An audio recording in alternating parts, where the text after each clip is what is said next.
రాత్రి 12-1 గంట వరకు మానిటర్ చేశాం. ఈరోజు కూడా ఎక్కడికక్కడ ఇక్కడ చూస్తే కరెంటు మొత్తం పోతే దాన్ని కూడా ఎప్పటికప్పుడు అత్యవసర పరిస్థితులను ఆఫ్ చేశాం. మళ్ళీ రివైవ్ చేశాం.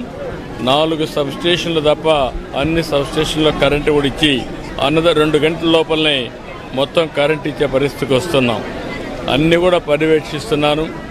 ఎప్పటికప్పుడు రియల్ టైం గవర్నెన్స్ ద్వారా పర్యవేక్షిస్తూ శాఖల హెడ్స్ కూడా దీన్ని పర్యవేక్షిస్తున్నారు.